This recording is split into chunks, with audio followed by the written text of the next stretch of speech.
1월 8일 오늘의 영상 시작합니다. 해양계 출신으로 연봉 많은 직업이 무엇이 있을까 문의 주셨던 후배님 계시죠? 답변해 드리겠습니다. 공식적으로 도선사가 연봉 많이 버는 직업의 순위권 안에 들어요. 검색 한번 해보시면 변호사보다 많이 번다고 나와 있어요. 근데 그건 표면적인 거고요. 아마 신고액이겠죠, 기준이. 그리고 또 부산에서 도선사를 하느냐, 뭐 저기 동해에서 도선사를 하느냐에 따라서 연봉이 달라요. 왜냐하면 도선사는 개인 사업자라고 보시면 됩니다. 프리랜서거든요. 도선사 협회에 소속이 돼서 도선사에서 그 지부에 소속된 도선사들의 로테이션으로 도선을 하게끔 시켜줘요. 그리고 가끔 가다가 어떤 회사 같은 데서 특정 도전사를 원하기도 하고, 그러면 이제 그 도전사가 그 배에 들어올 때마다 도전을 하게 되는 거죠. 그렇게 도전사가 한 연봉이 한 1억 5천에서 3억 사이, 공식적으로 일단 그럴 거예요. 아마 더 버는 걸로 알고 있어요. 근데 이제 이 개인 사업자에다가 영업을 해야 된다 보니까 도전사임에도 불구하고 영업을 합니다. 버는 거에 한 30~40%는 영업 비용으로 나간다 하더라고요. 그래도 뭐 많이 버니까 한 달에 한 보름 정도 일한다고 들었습니다. 들은 거예요. 그리고 두 번째로 돈 많이 버는 게 이제 지금은 많이 줄었지만 DP 쪽 승선하시는 분들. DP가 우리나라에 있긴 한데 세동상원에 이제 케이블선 같은 게 DP2예요. 근데 이제 그런 건 이제 국내선이고 한참 이제 그 2011년도에 해양 플랜트 붐이 있었을 때 싱가포르 쪽에 가면 DP 그 항해사들 DP 자격증을 따서 DP 오피서를 하면 연봉이 셌어요. 물론 기강부도 DP 선박의 엔지니어가 돈을 상선보다 많이 벌었습니다. 근데 그쪽은 계약직이에요. 확실한 계약직. 우리나라처럼 그냥 표면적으로만 계약직이 아니고요. 거기는 진짜 계약한 시간에 온, 오프를 하는데, 만약에 3온, 3오프를 한다고 하면 이제 후배 말로는 이제 3오프 기간 중에 한 달은 아무것도 못 한대요. 한 2주 동안은 뻗어 있고요. 그리고 나머지 2주 동안은 이제 뭐 은행이나 관공서 볼일 보다 보면은 시간 다 간다 그러고, 이제 한 달, 이 두 번째 달에는 이제 시간이 좀 나는데 그때부터 구직 활동을 한다고 합니다. 그리고 재취업이 될까 불안하다고 또 해요. 왜냐면 2014년도에 갑자기 경기가 확 죽었죠. 그때 대부분 다 잘렸어요.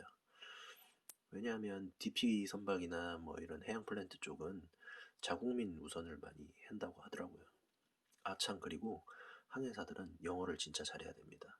그래서 스트레스가 어마어마했다고 하더라고요. 왜냐하면 12시간 근무하고 12시간 쉬는데 보통 인수인계를 하러 1시간 먼저 2시간 먼저인가? 뭐 내려가서 영어를 이제 아주 잘 알아듣지는 못하니까 계속 들으면서 전반적인 그 작업 현황 같은 걸 파악을 하면서 인수인계를 받았다고 하더라고요. 그리고 어, 이제 업무 강도가 12시간 일하고 12시간 쉬다 보면 업무 강도가 의외로 빡세다고 합니다. 그렇기 때문에 3개월 동안 그렇게 근무하고 오면 그렇게 많이 힘들다고 하더라고요.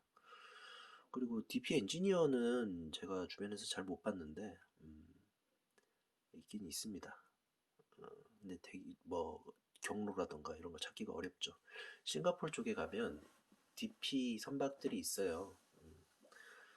그쪽 이제 구글링 검색을 해보시면 이제 서플라이 베슬 같은 걸로 많이 뽑죠. 근데 생각보다 연봉이 그렇게 높지는 않을 거예요. 어쨌거나 DP 선박의 연봉이 셌고요. 그리고 해양 플랜트 감독 측도 연봉이 셌어요. 그 감독직도 경력에 따라서 연봉 차이가 나는데요. 8천만 원에서 한 1억 5천 사이 되는 걸로 알고 있었습니다. 그럼 조선소에서 근무를 하게 되는 거고, 해양플랜트가 한참 붐일 때 어, 이제 보통 한 12개월, 뭐 24개월 이렇게 계약을 해가지고 그 플랜트가 다 지어질 때까지 근무를 하는 거죠. 어, 그리고 그 서비스 엔지니어도 의외로 연봉이 셉니다. 단 몸을 갈아 넣는다고 보시면 돼요. 종류 메이커에 따라 좀 다른 것 같아요.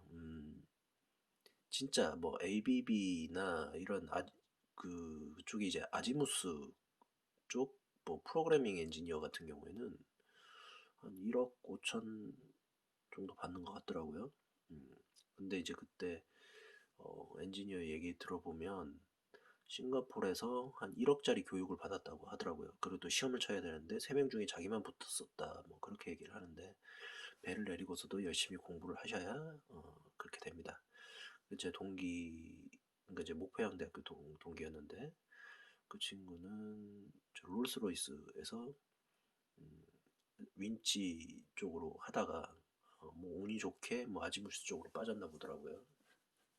그래갖고 그때 교육을 어디 싱가포르인가 독일인가 뭐 어딘가에서 교육을 받고 왔었다고 합니다. 그러면서 이제 해양 플랜트 쪽으로 갔는데 지금 뭐 하는지 몰라요. 대부분 다 잘렸고 저도 지금 백수 상태라 연락을 잘 안 합니다. 일단 뭐 그쪽 서비스 엔지니어가 연봉을 많이 벌고요. 일반 뭐 이제 일반 메이커 보일러라든가 뭐 발전기 엔진 쪽 서비스 엔지니어는 하는 만큼 돈을 법니다. 구글링 하시다 보면 서비스 엔지니어 하시는 분이 영상을 올리신 게 있던데 뭐 어떨 때는 8천만 원 벌다가 어떨 때는 5천만 원 벌다가 뭐 그러시더라고요. 근데 8천만 원 정도 벌려면 365일 중에 한 300일 정도는 출장을 나가야 됩니다. 어, 그렇고 그 다음에 연봉 많이 버는 것은 대기업이겠죠. 대기업의 1한 기사 마치고 대기업에 들어가게 되면 대리 답니다. 대리 달면 한 5천 정도 줘요. 그리고 특례를 마치고 가면 사원이나 주임을 달 겁니다. 예전에는 이런 기사 하면 과장을 줬는데 요즘에는 진급도 빨라지고 이래서 그런가 무조건 대리를 주더라고요. 대리 못 받을 때도 있어요. 이런 기사 하더라도. 그리고 대리 달면 대기업에서는 토익 점수가 일정 점수가 넘어야 과장을 달 수 있습니다. 700이었나 800이었나 뭐 그랬던 것 같아요. 그렇고 그 다음에 해양경찰도 공무원 중에는 좀 괜찮다고 그래 들었어요. 단 승선을 했을 때 해양경찰이 한 400 정도 받는다 하더라고요. 음, 그렇고 그 일반직 공무원 정도 하면 음, 순수 받는 거는 이제 뭐 한 이것저것 다 해가지고 한 달에 한 300 정도 되나 보더라고요. 300 안 될 수도 있습니다. 물론. 음, 그렇고 예, 이 정도가 되겠네요. 사실 돈을 많이 버는 거는 다양한 방법도 있고 다양한 기회가 있어요. 예를 들면 제 동기는 아파트를 잘 사서 돈을 많이 벌었고요. 어, 뭐 부동산 잘해서 돈 번 거죠. 그리고 주식을 잘해서 돈 번 동기도 있고 이야기를 건너 건너 들다 보면 배 타고 내려서 특례 마치고 영혼 다 끌어서 대출 받아가지고 목 좋은 곳에 카페나 술집 장사, 뭐 호프집 같은 거요. 해가지고 돈 많이 벌었다는 사람도 있고, 뭐 그렇죠. 그리고 뭐 비록 이제 공무감독직이라고 해도 저도 이제 그 예전에 필리핀에 제의를 받았을 때는 그때 거의 한 연봉 8천에 집 주고 차 준다 그랬었으니까 그것도 상당히 괜찮았던 것 같고. 그리고 해운회사 영업직, 조그마한 회사 같은 데 가면 만약에 인정을 받고 어느 정도 경력을 쌓인다면 거기도 한 연봉 1억이 넘는 것 같더라고요. 꼭 대기업이라고 해서 연봉을 많이 받는 것만은 또 아니더라고요. 특히 해운 회사는 그런 것 같아요. 작은 회사에서 경력을 빨리 쌓고 어, 능력을 인정받으면 빨리 클 수 있는 데가 해운계인 것 같습니다. 해양계 쪽인 것 같아요. 음, 그러니까 음, 어느 분야든 전문가가 되면 그쪽에서는 돈을 많이 버는 것 같습니다. 저는 원래 이제 사업을 하고 싶었는데 막상 사업을 해보니까 음, 저랑 맞지 않다는 걸 느꼈어요. 왜냐하면 워라밸을 쫓고 싶으면서도 돈은 많이 벌고 싶은 그런 아니라는 생각을 가지고 있었어요. 그리고 사업을 할 것 같으면 올인한다는 생각으로 해야 되는데 가정이 있다 보니까 그렇게 쉽게 잘 안 되더라고요. 이제 내 모든 걸 바쳐갖고 그게 막 올인하고 그래야 되는데 음, 어, 집안도 생각해야 되고 뭐 그러다 보니까 잘 안 되더라고요. 그래서 가장 편하고 스트레스 덜 받는다는 월급쟁이로 돌아가기로 생각했습니다. 그렇다면 월급쟁이에서 그나마 돈을 많이 벌 수 있는 게 내 나이 때 40대 초중반 50 전까지만 해도 돈을 많이 벌 수 있는 게 배를 타는 거더라고요. 음, 어떤 분들은 보면 배 타는 게 워라밸이 아니라고 가족과 떨어져서 어떻게 지내냐고 하는데 제 딸이 이제 초등학교 올라가는데 저는 그래도 그나마 애가 태어나서 아빠가 누군지 알아볼 수 있고 이제 자기 혼자 놀 수 있는 나이 때까지 딸내미 곁에 있었다는 것만 해도 만족합니다. 이제는 돈을 벌어야 돼요. 배 타는 건 괜찮은 것 같아요. 제가 배를 타러 가는 거는 자발적으로 가는 겁니다. 저번에도 말씀드렸는지 모르겠지만 육상 근무의 기회는 되게 많았어요. 여기저기에서. 공모감독도 한 세네 군데에서 제의가 왔었고요. 그런데 저는 이제 뭐 나이도 있고 생활도 해야 되는데 연봉 5천에서 6천 받는다고 해서 돈도 안 모이고 왜냐면은 또 배 타서 6천 버나 육상에서 6천 버나 뭐가 다르냐고 하겠지만 일단 배 타면은 생활비 안 들죠. 세금이 월 300만 원 공제가 되는 거거든요. 되죠. 그러다 보니까 세이브 되는 게 한 그래 돈 100만 원 세이브가 될 겁니다. 똑같이 연봉 6천을 받는다고 해도. 근데 육상에서 있으면 세금이 10% 넘게 나가잖아요. 그리고 뭐 집세며 차비며 이런 것만 숨만 쉬어도 한 100만 원 넘게 나가요. 그러다 보니까 거기다가 어, 의외로 회사 생활 하시면은 시간 없을 겁니다.